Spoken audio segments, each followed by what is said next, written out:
Why did the officer hesitate for half a second before snapping the cuffs shut, like some instinct deep in his body was warning him to stop?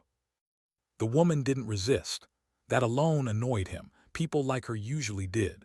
She stood there on the edge of the Federal Administrative District, shoulders slightly hunched under a worn jacket, boots scuffed to the color of old pavement. No sign, no phone, no conversation, just watching the building across the street like she had all the time in the world.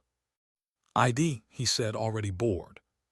She lifted her eyes slowly, calm, flat, not afraid. "I'm not causing trouble." That answer sealed it. They always said that. The cuffs clicked around her wrists, metal biting skin, and she instinctively rotated her hands inward, protecting the nerves without thinking. Muscle memory. Years old. Buried deep. The officer didn't notice. He was too busy narrating his authority to the people drifting closer, phones already rising like curious birds. "Loitering," he announced. "Secure area." She lowered her head, not in shame, but in calculation. This wasn't a battlefield. That was what made it sting. This sidewalk. This city. The same flag stitched into the lining of a jacket she no longer wore. She'd bled for places farther from home than this. Yet here on clean concrete she was suddenly disposable. A few teenagers laughed when the officer gestured at her clothes. A man in a suit shook his head like she was clutter. She memorized faces, badge numbers, the way the officer turned his back to the street to perform for the cameras, the blind angle by the curb, the unsecured flow of pedestrians behind him. He shoved her toward the car harder than necessary. "You hear that?" he said. "People got places to be." She said nothing. The ride to the station was rough by design. Sharp turns, sudden stops, the kind meant to provoke fear. She moved with it, bracing automatically, her breathing slow, pulse steady. The officer checked the mirror, waiting, hopping.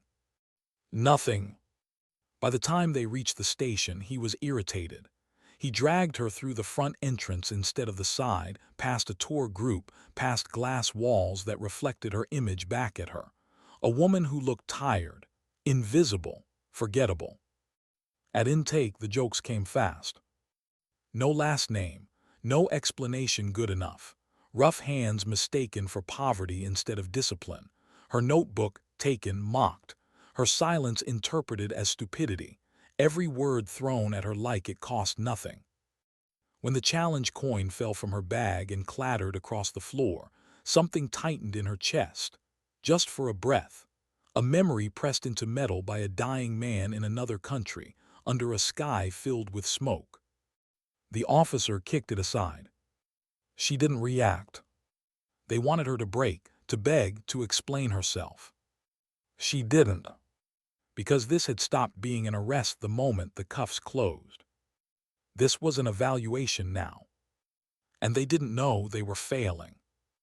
What kind of person stays calm when everyone else is trying to erase them? They shoved her into a holding cell and threatened paperwork that disappeared people. Psychological holds, mistakes that never got corrected. The captain leaned in close, voice low, confident that fear would finally bloom. It didn't. She sat on the bench, back straight, eyes fixed on a crack in the floor that reminded her of a ruined building halfway across the world. Rain leaking through broken concrete. Waiting. Always waiting. Outside, lunch arrived. They made a show of it. Food smells drifting in. Water bottles opened loudly. Power displayed through denial of small kindnesses. Her notebook lay open on a desk. Fingers traced her sketches. Sightlines, entry points, ventilation routes. "This isn't doodles," one of them muttered. She corrected them from the cell without raising her voice. "You missed a blind spot on the east side." They laughed it off, nervously.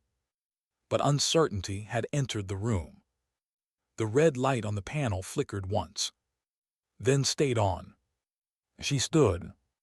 Not aggressively, not urgently, just ready. "Check your perimeter," she said. That was when the laser dots appeared. 4 of them. The station doors burst open with controlled force. Boots, commands, federal badges cutting through the noise like cold air. The man leading them didn't shout. He didn't need to. Who authorized the cuffs on my lead instructor? Silence collapsed the room.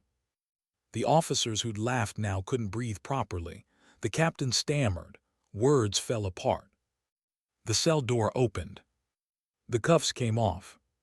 She rolled her wrists once gently, blood returning, feeling returning.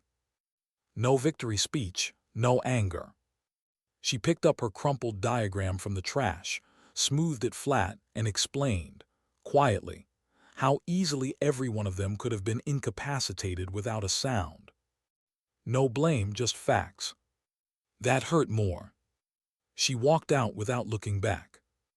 What happens after power realizes it was wrong, but too late to pretend otherwise? The fallout wasn't loud. It never is.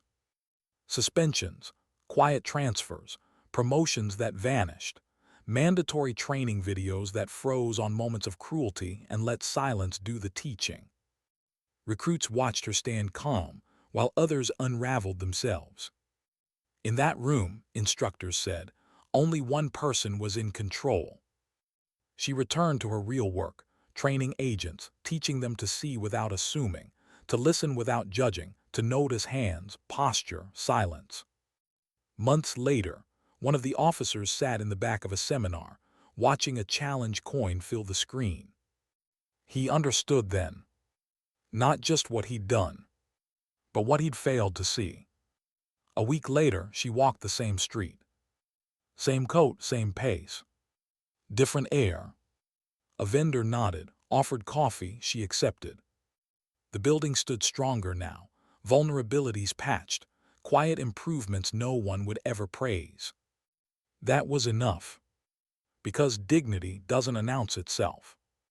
It doesn't shout or threaten. Sometimes it just waits. And acts. And leaves the world a little harder to break. Why did the silence inside the holding cell feel louder than the shouting outside?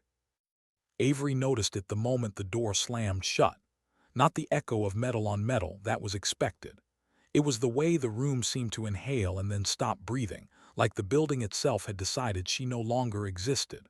Fluorescent lights hummed overhead uneven, one of them flickering just enough to irritate the eyes if you stared too long. She didn't. She sat on the bench with her back straight, hands resting loosely on her thighs, wrists still tingling from the cuffs. She'd been locked in worse places, darker ones, hotter, louder, but those had enemies who knew exactly why they were doing what they were doing. This place believed it was righteous. That was the part that gnawed at her. Outside the bars, boots scuffed across tile, laughter, paper rustling, someone complaining about paperwork, the casual rhythm of people who never imagined they might be the problem. Avery leaned her head back against the wall and closed her eyes, not to escape, but to listen better. Sound carried truth if you let it. Malloy's laugh was sharp, insecure, trying to dominate the space. Whitlock's voice cut through it, clipped and superior, the kind of authority that leaned hard on rules without understanding their purpose. The captain's footsteps were heavier, slower, a man used to being deferred to. Avery cataloged it all without effort. Her stomach tightened, not from hunger but from something older.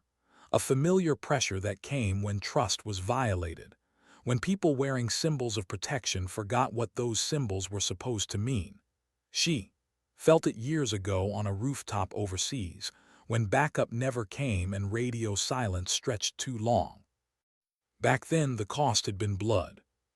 Here the cost was quieter, slower, but no less real. She opened her eyes and stared at the far wall, letting her breathing settle. She could feel her pulse again, steady, controlled, good. Panic was loud. Panic made mistakes.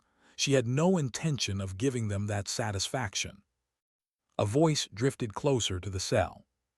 "You think she's faking it," one officer said. "That calm." "Yeah," another replied. "They all do that, try to act tough, breaks eventually." Avery almost smiled, almost.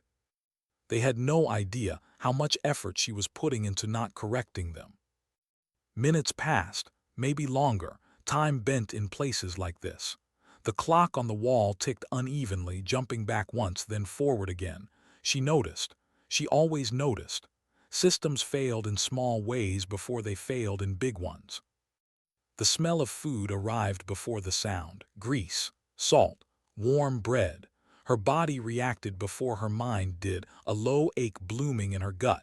She hadn't eaten since early morning. That had been intentional too. Hunger sharpened focus. It reminded you what mattered. Mally made sure she noticed. "Man," he said loudly, unwrapping something. "Nothing like lunch after cleaning up the streets." The paper crackled. A burger appeared in his hand. He took an exaggerated bite, chewing slowly, eyes flicking toward the cell. "You good in there?" he asked with mock concern. "Need anything?" Avery didn't answer. Whitlock laughed. "She'll talk when she's thirsty." A bottle twisted open. Water sloshed. Mal drank deeply, letting some spill down his chin like an accident that wasn't one. He wiped his mouth with the back of his hand. Power like small stages. Avery shifted slightly on the bench, adjusting her weight to relieve pressure on her lower back. It was an old habit from long waits in bad places. Her gaze drifted to her backpack, sitting just outside the cell, half-zipped, its contents spread across a desk like evidence of a life being misinterpreted. Her notebook lay open. That bothered her more than the cuffs had. Not because of secrecy, most of what was in there was already obsolete, but because of disrespect. Those pages weren't thoughts. They were work.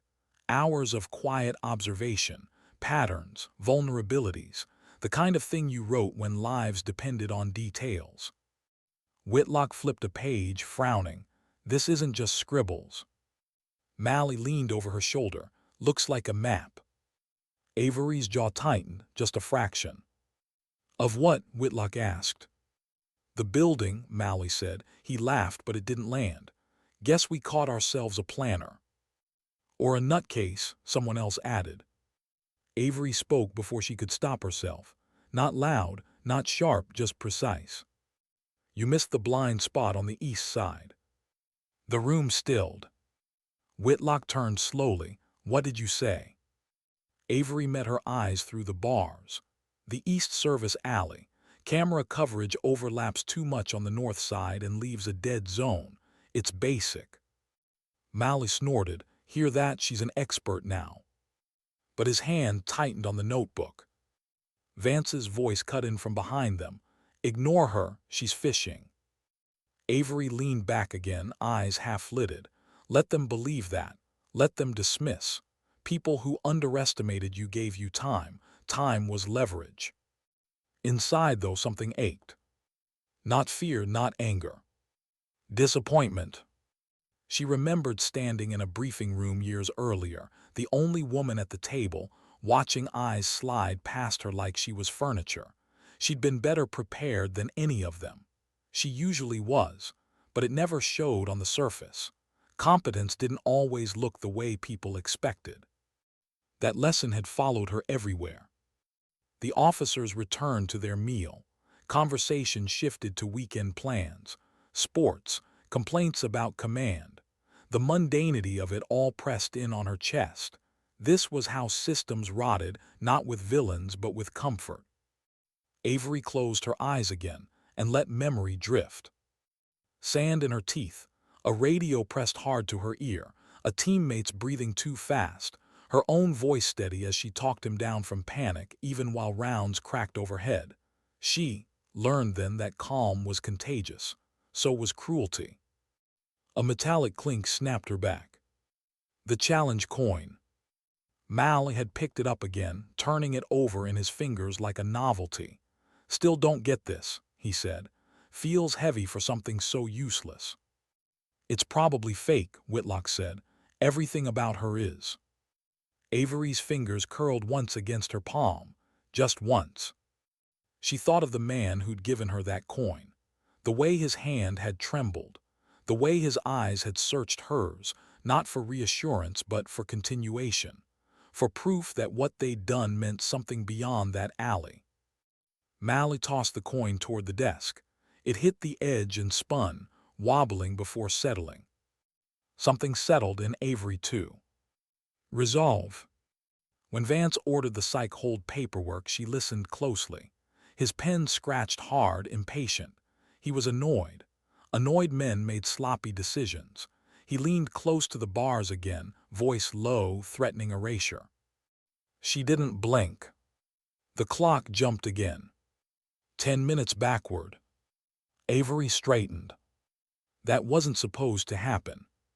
She rose from the bench slowly, stretching just enough to look restless, to look human. Her heart rate remained low, but her awareness sharpened to a blade. Outside, the red light flickered, then stayed solid.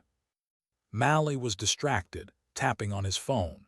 Whitlock was rereading the notebook, something like doubt creeping into her posture.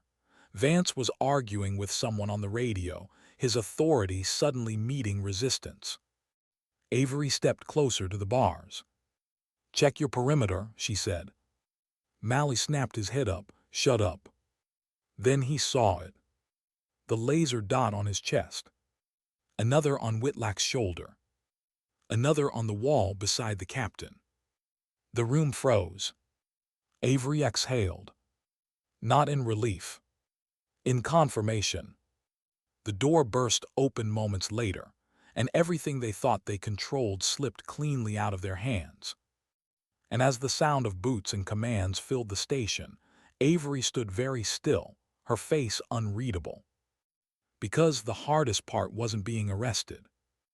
It was surviving the moment when the world decided you were nothing, and choosing anyway to remain exactly who you were. Sometimes strength doesn't roar. Sometimes it waits behind bars. And watches. What happens to authority the moment it realizes it's been watched the entire time? The station didn't erupt into chaos when the federal team entered. That would have been easier to understand. Instead, everything slowed like the room itself was processing a mistake it could no longer undo. Boots stopped mid-step. Hands froze in half gestures. Conversations died unfinished. Avery noticed all of it. She stood just behind the bars, posture relaxed, shoulders loose, as if this were a scheduled pause instead of a reversal of power. The red emergency light cast faint shadows across the walls, turning familiar faces into sharper versions of themselves. Fear had a way of doing that. It stripped people down to their core habits. Malloy's mouth opened, then closed. His eyes flicked from the laser dot on his chest to the man leading the team.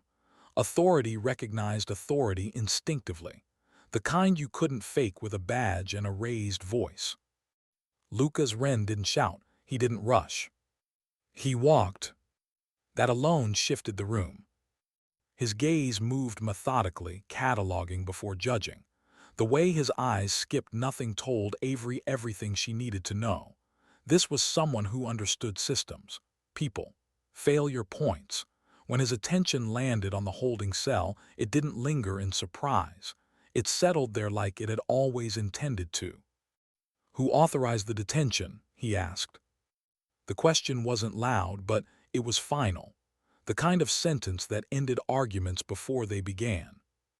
Vance stepped forward, shoulders squared, summoning the last scraps of command he still believed he owned. Captain Howard Vance. This individual was. Wren cut him off with a raised hand, not aggressive, dismissive, "Not you, the cuffs." Mally swallowed. "Sir, she was loitering." Wren's eyes flicked to him, just once. Mally stopped talking. Wren approached the cell, close enough now that Avery could see the fine lines at the corners of his eyes. Years of decisions lived there, some he probably still carried.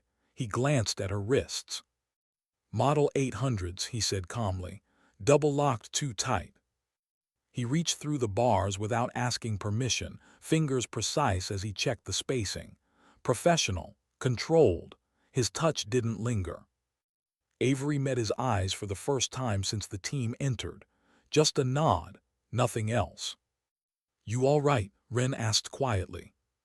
"Yes," she replied, one word true enough. Behind him, the station felt smaller. The officers who'd laughed earlier now looked like spectators at their own reckoning. Whitlock clutched the notebook like it might bite her. Mallory's hands shook, the phone forgotten on the desk. Wren straightened and turned to the room. This detention compromised an active federal security evaluation. Silence thickened. "A live one," he continued, "which means every action taken here in the last 2 hours is now evidence." Vance's face reddened. "This is a misunderstanding." Wren smiled. It didn't reach his eyes. "No, this is documentation." He nodded to one of the agents, who moved immediately, collecting body cam data, freezing terminals, securing the room with quiet efficiency. The laser dots disappeared, but the pressure didn't. If anything, it intensified. Wren unlocked the cell himself. The door swung open with a heavy clang. Avery stepped out slowly, rubbing her wrists once, working sensation back into her fingers. The room watched her like she was something newly dangerous, not because she moved fast, but because she didn't need to. She walked past Mal without looking at him. That hurt more than anger would have. Wren gestured toward the desk. "Your notebook." Whitlock hesitated. "It's evidence." Wren's gaze hardened. "It's her property." Whitlock handed it over reluctantly. Avery took it, flipping through the pages quickly, checking damage. A few smudges. One page torn out. Her jaw tightened. She crossed the room and retrieved the crumpled paper from the trash, smoothing it against the counter. The station was so quiet now she could hear the hum of the lights again. "You thought this was nonsense," she said, voice even. "It's not." She picked up a red marker from the desk, uncapped it. "This," she said, drawing a precise line, "is your HVAC intake. This alley isn't covered by cameras. Anyone with basic knowledge could introduce an irritant here and incapacitate the entire station in under 3 minutes." She added an X firm, deliberate. "You missed corrosion on the rear door hinge. You have overlapping coverage on the front entrance but nothing on lateral approaches. And your officers," she glanced briefly at Malloy, then Whitlock, "are conditioned to profile appearance instead of behavior." She capped the marker. "That's how predators get in." No insults, no raised voice. Facts landed harder. Wren watched the room absorb it. Some officers stared at the diagram like it had just become a mirror. Others looked away. "Assessment concluded," Wren said. Avery slung her backpack over her shoulder. The familiar weight grounded her. She paused at the door, turning back once. "Blind spots everywhere," she said softly. Then she left. Outside, the air felt different, cooler, cleaner.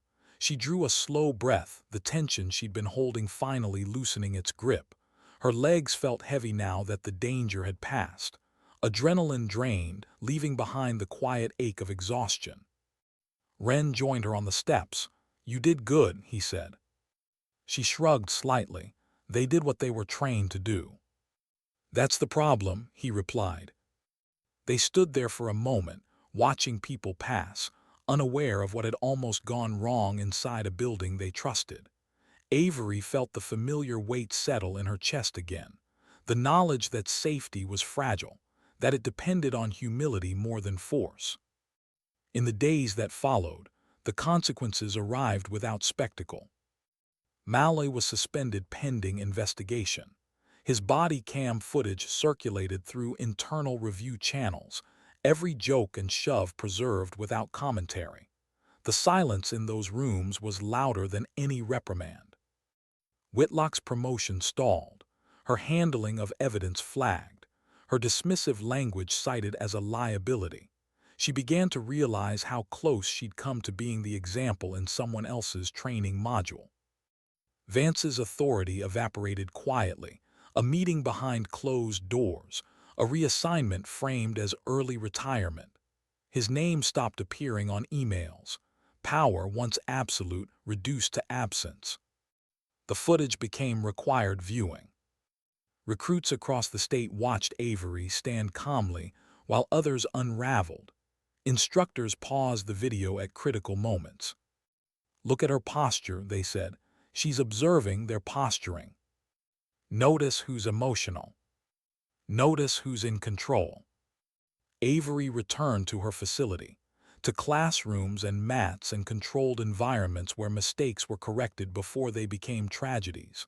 Her students listened differently now, not because of the story, but because of how she carried it. She didn't tell them what happened. She showed them how to rotate wrists in cuffs to prevent nerve damage, how to stay calm when authority pressed too hard, how to read a room without assuming it owed you respect. Weeks later, she walked past the same federal building again, same coat, same pace, but this time cameras covered the alley. Bollards stood where none had before, small changes, quiet ones. She accepted a coffee from a vendor who remembered her face but not her name. That was fine. Recognition wasn't the goal. Understanding was. Because sometimes, the most dangerous moment isn't when you're under threat. It's when you believe you're untouchable. And sometimes, the strongest correction doesn't come with punishment. It comes with exposure. And the quiet certainty that someone was paying attention the whole time. When the noise finally faded, what stayed with her, the justice or the cost of surviving it? Avery felt it the next morning, standing in the training facility before anyone else arrived. The building was quiet in the way only places built for discipline ever were. Mats lined up perfectly. Gear stowed where muscle memory expected it. Whiteboards clean, waiting. She set her backpack down slowly, fingers lingering on the strap longer than necessary. The adrenaline from the station was gone now. In its place sat something heavier, quieter. Aftermath. She poured herself a cup of coffee she didn't really want and stared at the steam rising from it. Her hands were steady, but her shoulders felt tight, like they had been bracing for a hit that never came. That was the part no one talked about. The body stayed ready even after the danger passed. She exhaled through her nose and forced herself to unclench her jaw. This wasn't weakness, it was residue. The first trainees arrived not long after. Men and women in clean gear, alert, respectful. They moved with purpose but not arrogance. That was why she was here, why she'd agreed to train them, because they still knew they had something to learn. She didn't mention the arrest, didn't mention the station. She never did unless it served the lesson. Today's exercise was restraint under pressure. She demonstrated the wrist rotation slowly, explaining how cuffs could cause permanent nerve damage if applied carelessly. Her tone was neutral, clinical, but one of the trainees noticed the faint red marks still visible beneath her sleeves. "Ma'am," he said hesitantly, "did that happen recently?" Avery paused. Just long enough. "Yes," she said, then continued. The room absorbed it without questions. Later, when they practiced situational awareness drills, she changed the scenario without warning. Authority figures raised voices. Instructions contradicted each other. Stress crept in. Some trainees faltered. Others adapted. Avery watched closely. She always did. Not everyone failed, but the ones who did learned something important. That confidence without humility collapsed fast. When the session ended, the trainees filed out quietly, thinking. That was how she liked it. Lucas Wren found her in the hallway afterward. He didn't ask how she was. He already knew better. "They're circulating the footage," he said, "statewide." Avery nodded. "Good. You okay with that?" She considered the question, the exposure, the frozen moments that would now live forever in training rooms, her silence, their cruelty. "It's not about me," she said. "It never was." Wren studied her for a moment. "You know, some people will hate you for it." A faint smile touched her lips. "They already did." He exhaled a quiet laugh. "Fair." That afternoon, she walked the city longer than usual. Same worn coat, same unremarkable pace. She passed the precinct without looking at it, but she felt it anyway, like a scar beneath clothing, healed but sensitive. Inside, things were changing. Malloy sat alone in a small room, answering questions he hadn't prepared for. His jokes didn't translate well on paper. His confidence wilted under replay. Every shove, every smirk, every word preserved without context or excuse. For the first time, he wasn't performing. Whitlock stood in front of a mirror in the locker room, hands braced on the sink. She replayed the moment she'd grabbed Avery's face. The way it had felt justified then, necessary. Now it made her stomach twist. She hadn't thought of herself as cruel. That realization hurt more than any reprimand. Vance packed his office in silence days later. No ceremony, no farewell, just boxes and old plaques that suddenly felt smaller than he remembered. Authority abandoned him quickly. It always did once it stopped being useful. He paused over a framed photo of himself shaking hands with a superior from years ago, back when he still believed rank meant wisdom. He turned the photo face down and closed the box. Elsewhere, the footage played again and again. In classrooms, roll call rooms, auditoriums with stale coffee and folded arms, instructors paused at the same moments every time. When Avery stayed silent, when the coin hit the floor, when the officers laughed. "What do you see?" instructors asked. At first, answers were surface level: mistakes, policy violations, procedural errors. Then someone always said it. They stopped seeing her as human. That was when the lesson began. Back at the facility, Avery noticed changes. Trainees asked better questions. They watched hands more closely. They hesitated before assuming. One afternoon, a young agent stayed behind, nervous, earnest. "Ma'am," she said, "how did you not lose it in there?" Avery considered her, saw herself years ago, hungry for clarity. "I did," she said softly, "just not in the way they expected." The agent frowned. Avery tapped her temple. "Control isn't about silence. It's about choosing where the noise goes." The agent nodded slowly, filing it away. Weeks passed. Avery walked the same streets. The city shifted around her in small ways. Cameras appeared where there had been none. Patrols slowed down, eyes lifted from assumptions. A vendor she'd passed dozens of times before finally spoke. "You all right?" he asked, offering a coffee without explanation. She accepted it. "Yeah." He didn't ask more. That was respect. One rainy afternoon, she returned to the precinct, not summoned, not escorted, just walked in. The air inside felt different, less sharp, less performative. A new captain approached her carefully, holding a small velvet box. "We found this," he said, "under a vending machine. I wanted to return it personally." He opened the box. The challenge coin rested inside, cleaned, polished. Avery's breath caught despite herself. She took it slowly, the metal warm almost immediately in her palm. "Thank you," she said. The captain hesitated. "I'm trying to fix what was broken." Avery met his eyes. "Start by listening." He nodded. She left without another word. That night, Avery sat alone on a hill overlooking the city. Lights stretched out like constellations, fragile, dependent on systems working the way they were meant to. The wind tugged at her coat. She let it. She thought about all the times she'd been unseen, misjudged, reduced to surface details, and how close that had come to ending very differently. The anger never came. Instead, there was something steadier. Purpose.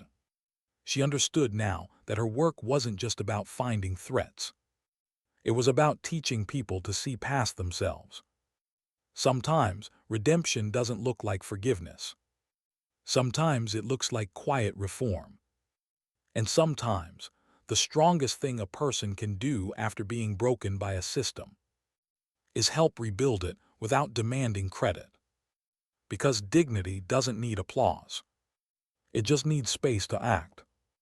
What do you do when the world finally listens, after it's already shown you who it really is?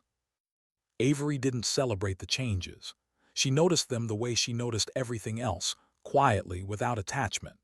The new cameras, the revised patrol patterns, the updated training memos that used neutral language instead of blame. Reform never announced itself with fanfare.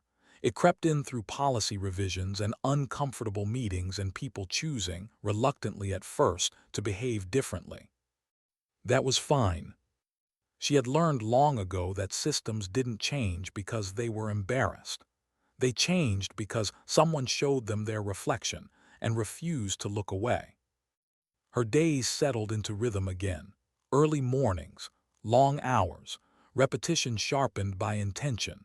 She trained agents to slow down when their instincts screamed to rush, to question the first story their eyes told them, to sit with discomfort instead of reacting to it. One drill involved nothing but observation, no movement, no commands. She had them stand in a simulated public space, actors passing through, distractions layered in, phones ringing, arguments staged, a woman in worn clothes standing off to the side doing nothing. Some agents ignored her. Some grew suspicious. A few watched her hands. Avery stopped the exercise there. "Why her?" she asked. The room hesitated. "Because she didn't fit," someone finally said. Avery nodded. "Exactly." After class, Lucas Wren called her into his office. The blinds were half-drawn, light stripping the wall like a barcode. He gestured for her to sit but didn't take his own chair immediately. "Other districts are asking for you," he said. "Briefings, consultations, temporary evaluations." Avery leaned back slightly. And I know you don't like being visible." She considered that. "I don't like being mistaken." Wren smiled faintly. "Same thing sometimes." He slid a folder across the desk. Inside were requests, official, carefully worded, some sincere, some defensive. "I'll take 3, she said. "The ones that don't sound like they're just checking a box." Wren laughed softly. "I thought you'd say that." Outside the facility, the ripple effect continued. Mal sat at a desk buried in files now, the hum of fluorescent lights his only companion. The job was safe, predictable, quiet, and it gnawed at him. He replayed that day more than he wanted to admit. Not the intervention, but the beginning. The way he'd felt powerful for a moment. How easy it had been. That realization haunted him. Once, during a routine break, he watched a woman in a worn jacket pass the courthouse window. His body tensed automatically. Then he stopped himself. He watched her hands instead. Whitlock worked patrol again. Nights mostly. Less authority, more reflection. She found herself intervening sooner now, stepping between younger officers and situations that felt like they were tipping toward cruelty instead of control. She didn't announce why. She just corrected. Vance lived quieter days, consulting, advising, warning others about mistakes he'd made without nomming them as his own. Pride adjusted slowly, but it adjusted. Avery traveled more. Different cities, same patterns, new faces repeating old behaviors with regional accents. She never mentioned the arrest unless someone asked directly. Most didn't. They sensed it in the way she watched rooms instead. One evening, after a long day of evaluations, she sat alone in a nearly empty diner. Rain streaked the windows. A waitress refilled her coffee without asking. "You military?" the woman asked casually. Avery paused. "Was." The waitress nodded. "Figures, you sit like you're still on duty." Avery almost smiled. Later that night, she reviewed footage alone in her hotel room. Small screens, smaller mistakes. She paused a clip where an officer laughed at someone who looked out of place. She rewound it. Watched again. Not with anger. with focus, because this was the work now, not punishment, prevention. Weeks later, she returned to her home city for good. The streets felt familiar again, not because they'd forgiven her, but because they'd learned from her presence. She walked past the federal building one last time, slower this time, intentional. No one stopped her. A guard nodded. That was new. At the training facility, a new class waited. Younger, sharper, less sure of themselves, good. Avery stood at the front of the room, challenge coin resting in her palm. She didn't raise it, didn't explain it. She closed her fingers around it instead. Most failures don't start with bad intentions, she said. They start with certainty. The room stilled. Certainty that you're right. Certainty that you're in control. Certainty that the person in front of you is less than you. She let that sink in. Your job isn't to dominate space, she continued. It's to understand it. After class, one trainee lingered. Ma'am, he said, how do you keep going after something like that? Avery considered the question, truly. Because stopping would mean they were right, she said finally, and they were. That night she sat on her porch with an old teammate, beers sweating in their hands. The city hummed in the distance. He laughed when she told him the short version of the story. Figures, he said. You always did your best work when nobody knew who you were. Avery nodded. That's when people show you the truth. They drank in silence for a while. The world hadn't become safer, but it had become a little more aware. And that mattered, because resilience wasn't loud. It didn't demand recognition or revenge. Sometimes it simply endured long enough to change the rules quietly. And sometimes the strongest thing a person could do was stay human in a system that forgot how. What remains when the story stops being about survival and starts becoming about meaning? Avery didn't feel finished. That surprised her. The work was steady now, predictable in the way dangerous things sometimes became once you learned their patterns.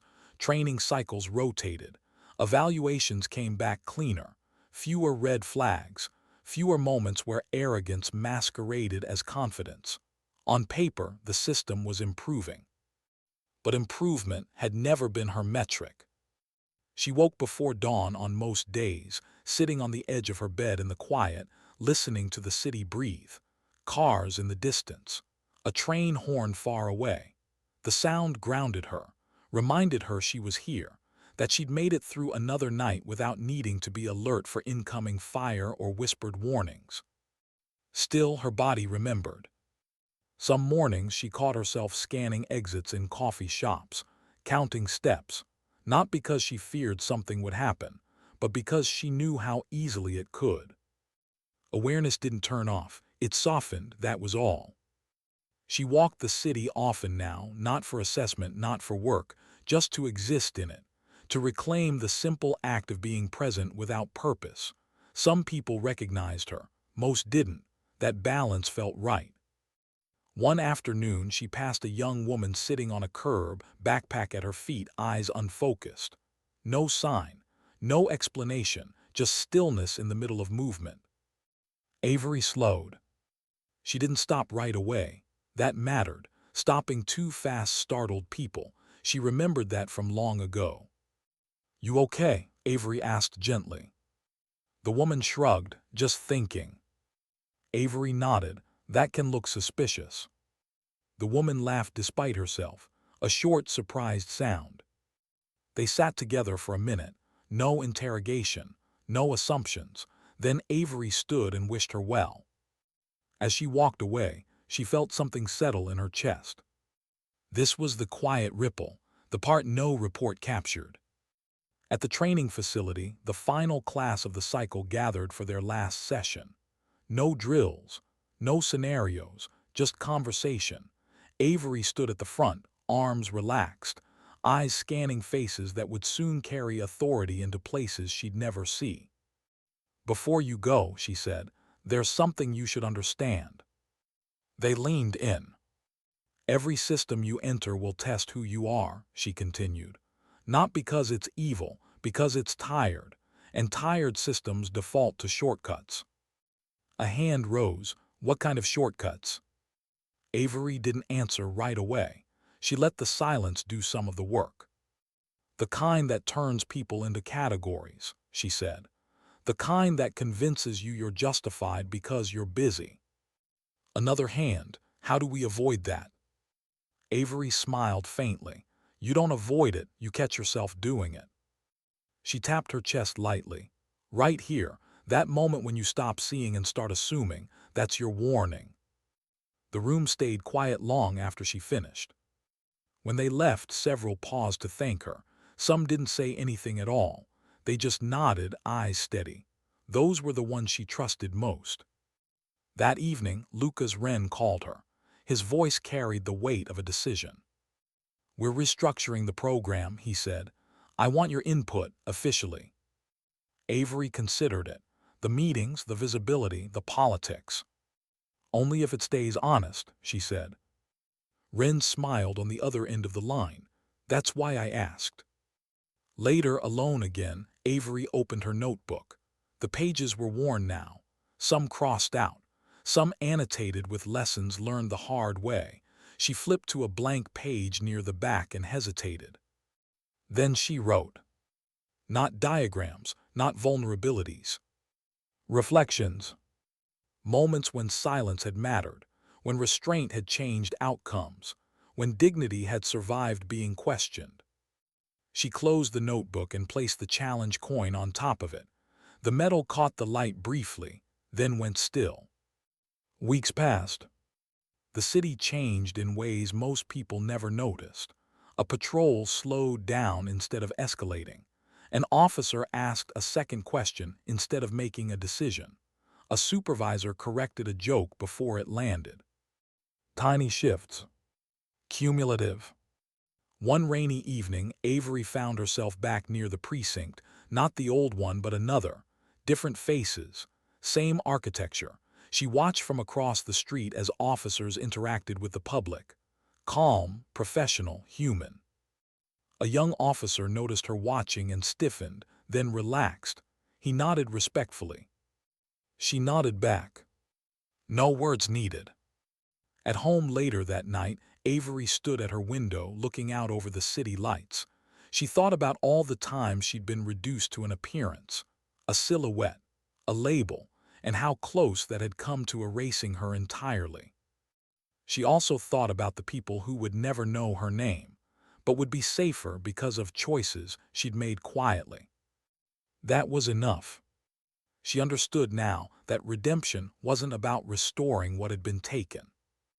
It was about deciding what you gave back. Not everyone who watched her story would see themselves in her strength, but many would recognize the feeling of being misjudged, overlooked, treated as less than they were. That connection mattered more than admiration ever could. Avery turned off the light and let the room go dark. Tomorrow there would be more work, more chances to get it right, more moments where patience would matter more than power.